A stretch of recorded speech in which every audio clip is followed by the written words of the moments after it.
What is strategy? When we go global, our strategies are expected to also be relevant to the global market, meaning the strategies we implement if we do local business cannot be the same as the strategies that we're going now to use if we intend to go global. Okay, the global market is totally different from the local market. So we really have to come up with better strategies. Okay, so when we talk about the strategy, this refers now to the firm's action plan. Okay, this refers to the firm's action plan as to how they are going now to achieve competitive advantage over their rivals or competitors. So that is what we refer to as a strategy. So what are our key goals? Why are we in the first place crafting these strategies? What are the intentions? What are our intentions? What do we want to happen? Okay, what do we want to happen? So of course, one of our goals is to achieve profitability.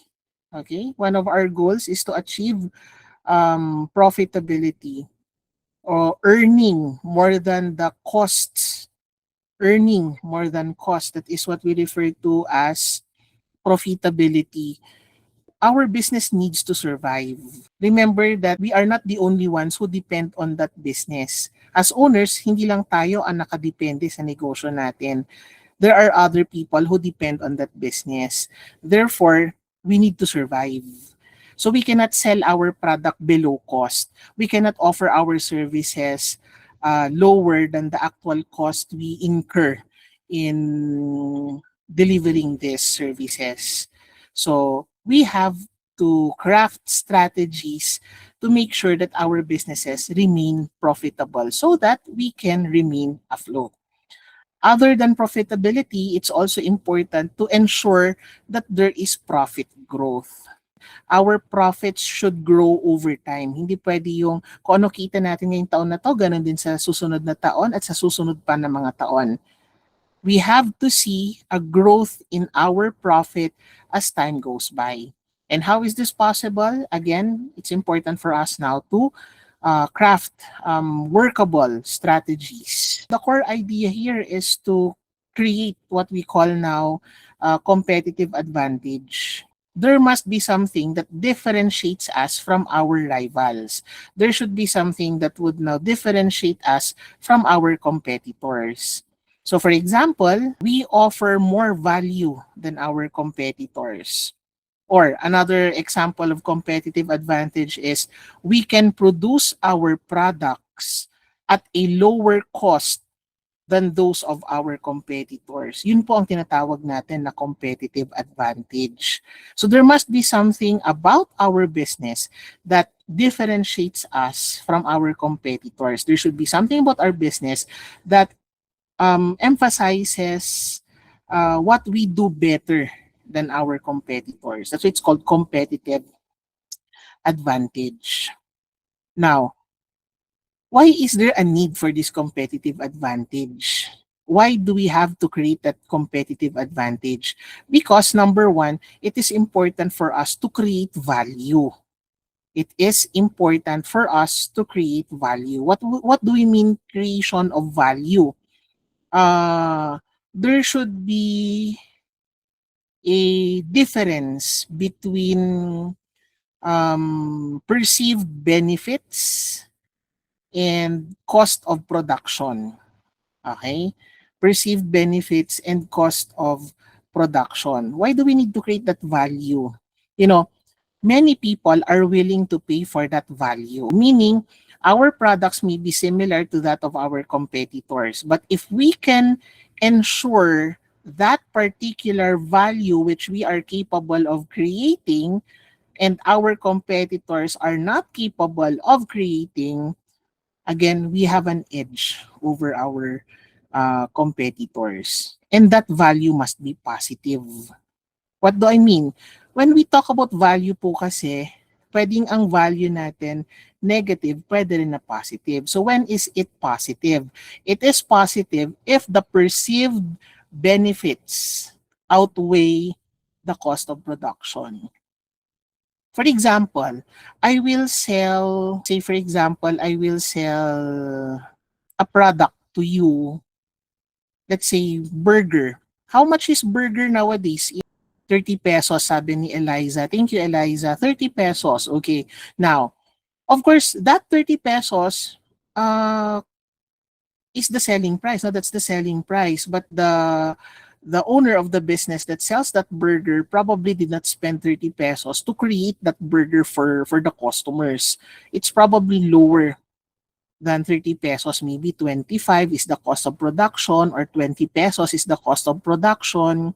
And they're selling it at 30 pesos so that there will now be a profit for the company. Okay. Now, let us assume that 30 pesos burger uh, actually costs, let's say, 15 pesos. Meaning, considering the ingredients, okay, let's say there's the burger bun, the patty, the sauce, if there's any, like ketchup, maybe mayonnaise. Kasi regular burger lang naman, no? We're not talking about the cheeseburger. Okay, so maybe I spent 15 pesos for that, but I'm selling it at 30. The difference of 15 pesos, that's my profit na. Let's say there's someone who will now sell the same product and it will probably take 15 pesos also to create the same product. However, okay, however, that individual would now have a strategy to, let's say, for example, create additional value. And in creating that additional value, tayo na bibili ng burger, isipin natin na, doon na lang ako bibili because, okay, ano kaya yung value na nakita natin? So, maraming possible na strategies na pwedeng gawin. Pwedeng dinaan sa presentation, pwedeng dinaan sa packaging. So the same person, I mean the other businessman spent 15 pesos just like the other business. However, nag-strategize siya para magkaroon ng ibang perception ang customers about the product. Remember, it's probably the same burger. Okay? It's just that nag-strategize siya at meron siyang ginawa na hindi ginagawa ng competitor. And in so doing, that particular seller would now, let's say, sell the same burger at 40 pesos. So 10 pesos more than the one selling in the canteen. Pero bakit kaya kahit mas mahal, binibili siya ng mga customers? Again, it's probably because of that perceived value. Okay? Whatever that is what captured the attention of people who are now willing to pay that additional 10 pesos on practically the same burger. It's just that there's something about that burger that changed their perception of the value of that burger. And as I've said, one example would be the presentation. Okay? Or maybe an example or another possible factor that brought about additional value would be the packaging. Maybe unlike the other store that just gives you the regular paper that's used to wrap the burger, this seller probably makes use of, let's say, a wax paper with the design of One Piece characters. So for One Piece fans, for example, they might prefer to buy that even at a price of 40 pesos. Meaning even at a price of that is 10 pesos more expensive than the usual burger. Hmm? Yun po ang ibig natin sabihin sa value. So it's important for you to craft strategies that would differentiate. Diba? It's the same product but somehow it looks different in one way or another. Okay? So look at our cell phones. There are a lot of cell phones in the market. Probably the functions are basically all the same. Okay, maybe just a little difference in some aspects. Okay, but that little difference, okay, might mean a lot to a customer, and that customer would end up buying that cell phone that offers better features. Yun yung reason, no, when it comes now to value. Another example, one that many of you would probably relate to, for especially for those who go ano to, for those who are from from Aurora Hill and Trancoville. For those of you who are from Aurora Hill and Trancoville, there are two possible public utility vehicles you can take going home, the jeepney and the bus. But it's a little more expensive for the so-called modernized jeep. Pero I think it's not really technically modernized jeep. It's more of a bus than a modernized jeep. Bakit mas willing tayo magbayad ng additional na amount? Let's say if it's 12 versus 15. Why are we willing to pay for that extra 3 pesos? What makes it different from the regular jeep? Yan. So, pwedeng sabihin ng iba, ma'am, mas comfortable. Okay, mas merong leg space. May aircon. So yung aircon ang nagdala, 'di ba? Yun yung nagdala ng value. So kahit mas mahal siya, sige, doon na ako sasakay kahit mas mahal siya kasi anyway, mas komportable ako doon. Alright? So yun yung sa value creation, global expansion, profitability, and profit growth. So the question is, why expand internationally? Why is there a need to expand internationally? Why would the business want to expand internationally when it can do well naman locally? Pwede namang dito lang sa Pilipinas. Bakit pa tayo or bakit pa natin gugustuhin na mag-expand internationally? So we've answered this before, but let's just go over this again. So firms go global for the following reasons. Number one, it's for expansion purposes. Diba? Gusto natin mag-expand. We want a bigger market. Why? The bigger the market, the more customers. The more customers, the more revenues. Yan. So it may not always be true, but that's the basic concept, diba, of expansion. Another, it is to achieve economies of scale. So when we say achieve economies of scale, we're able now to produce at a lower cost per unit because probably we're able to find cheaper resources, cheaper labor, okay? Or we get to find technology that helps us now produce at a lower cost, thereby allowing us to enjoy economies of scale. Another reason why a business would want to go global is to access resources that are otherwise not available locally. So for example, we intend to manufacture tires, but rubber, for example, which is the main material, is not really abundant in the Philippines. Well, we can still produce the tires here. However, because the material is scarce, tendency is for us to import rubber from another country, and that might prove to be quite costly. So what can we possibly do? Look for a country where rubber is ang tawag dito, there's enough, no? There's enough rubber, no? It will be cheaper that way rather than importing the rubber. Maybe it's a better option to establish our factory in another country where rubber is more abundant. And of course, we have to take into consideration benefits versus cost.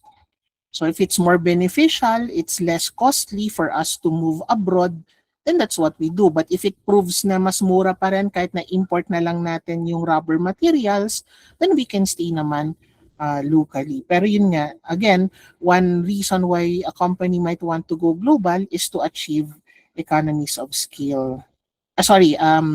To access resources. Yun.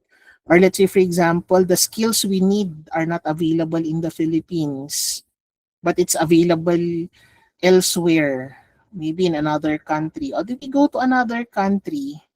And then that's where we do business because that is where the skills are available. Okay? So just like what companies do, 'di ba? Parang ang orientation natin is the reason why call centers are in the Philippines is because the Filipinos are good in communicating, 'di ba? That we have a good command of the English language. Yun ang orientation natin, and that's the reason why call centers are here in the Philippines. However, however, there are also many call centers located in India. Okay, so we might be asking, why India? Hindi ba sila nahihirapan to understand the agent who's based in India? There's communication gap, 'di ba? There's a problem in terms of communication. Kaya lang, kung bakit may mga call centers sa India, lalo na kapag tech call centers, no, na ang focus nila is more on uh, yung technical aspect. It's because they're more knowledgeable. No, they're more knowledgeable in that. I'm not saying Filipinos are not knowledgeable pagdating sa tech, pero doon kasi they have the capacity, plus they offer the services at a lower rate. O kaya pagdating sa mga call centers ng intention, kunwari magtatanong ka why your computer is not working. Let's say you saw a number on your computer, nakalagay doon that if you need support or if you need tech support, you call a number, you're actually redirected to a call center based in India, and then they tell you what to do, ganyan. So bakit doon? Kasi nandun yung mga magagaling when it comes now to technology. Okay? Or we might want to leverage core competencies. For example, it's very important for us to adopt new technology, advanced technology. But that technology could be expensive in the Philippines but readily available in Japan. So maybe it's better if we do business in Japan. Maybe some of our activities are based in the Philippines, but that particular activity which may require the use of technology, okay, can be established in Japan. So those are the reasons why we go global. Okay, those are the reasons why we go uh, global. So, for example, okay, San Miguel, San Miguel Corporation. For those of you who watch drama, yung mga shows on let's say Korean shows, or yung mga ano sa not only Korean shows, you're probably watching J-drama, Thai drama, Korean drama, Chinese drama, and somewhere in those dramas you probably have seen San Miguel products. And then you're surprised, parang ba't may San Miguel doon? That's Korea. Why is there San Miguel there? No, why are they serving San Miguel beer, no, in that Korean restaurant? Or why is there San Miguel beer being served in the Chinese restaurant? They have their own brands naman. Okay? Well, one of the reasons why San Miguel products, particularly our San Miguel beer, is available in many different countries around the world is because a show that I watch, no, yung nag-interview sila bakit available ang San Miguel beer, lalo na yung regular na San Miguel beer natin, the one that is in brown bottle or the gold can here in the Philippines. Why is it available abroad? Because many people abroad actually appreciate the taste. So for them, masarap daw yung beer natin na yon. And that's the reason why San Miguel Corporation has expanded not only within Asia, but you can actually see San Miguel products even in Europe and North America. Some may believe that the reason behind that is because of the presence of Filipinos worldwide. Pero actually, the main reason why this particular beer is available in other countries is because there's a demand for it. Okay? There's actually a demand for it. So, while, well, of course, I'm sure many of you here, ano ba, man-management 3, o adults na kayo dito. So, you cannot say na, ano, no, na may mga minors pa dito. So, you're mostly, I mean, those who are in this room are already adults. So, I'm sure many of you, if not all, many of you have already the license to drink. Your parents already allows you to drink. And while many Filipinos would probably, especially the young ones, would probably look for foreign brands when it comes to beer, here is San Miguel beer being in demand in other countries. So that means there's a market for the San Miguel beer, and that's the reason why San Miguel expanded into other foreign markets. What are these pressures? No, what are these pressures for cost reductions and local responsiveness? Why do we even have to consider lowering cost? Why do we even have to strategize to reduce cost? Why do we even have to strategize to be more locally responsive? Marami pong dahilan, okay? So for example, in terms of pressures of cost reduction, why is there a need to reduce cost? Na kailangan mo pang mag-abroad, kailangan mo pang magtayo ng factory outside your home country. Ba't ka naghahanap ng murang pagpapagawan, halimbawa ng sapatos kung pwede naman na dito ka mag-produce sa Pilipinas? Ba't ka naghahanap ng factory ng sapatos sa ibang bansa na ibibenta mo later on dito sa Pilipinas? There's a need to lower cost because you need to compete. That's the number one reason. Diba? You need to compete. How can you compete if your prices are too high? Especially if you're selling products that are similar to others. Diba? You're giving, if people have options, if people have choices when it comes now to where they're going to buy that product which you're selling at a more expensive price, they will probably choose the store that sells it at a lower price. And that's the reason why there's a pressure for cost reduction. Especially if you're competing with manufacturers who are capable of selling the product at a lower price. Okay? And then there's also the need to be responsive locally. I'm referring to adapting to local markets. So there is a pressure to adapt to the local markets. Ibig sabihin, if you're from the Philippines and you decide to do business abroad, you cannot insist on bringing your strategies that is working in the Philippines to another country. For example, Jollibee goes to, let's say, Hong Kong. Oh, there's Jollibee in Hong Kong, by the way. Okay. So, for example, Jollibee goes to Hong Kong. Jollibee cannot insist on selling the same product sold in the Philippines in their Hong Kong branch. They have to offer in their menu food that will now be appreciated by the people in Hong Kong. Or you put up, for example, a Jollibee branch in the United States. Okay? You cannot insist on offering the same Jollibee products you have in the Philippines in that Jollibee branch in the US.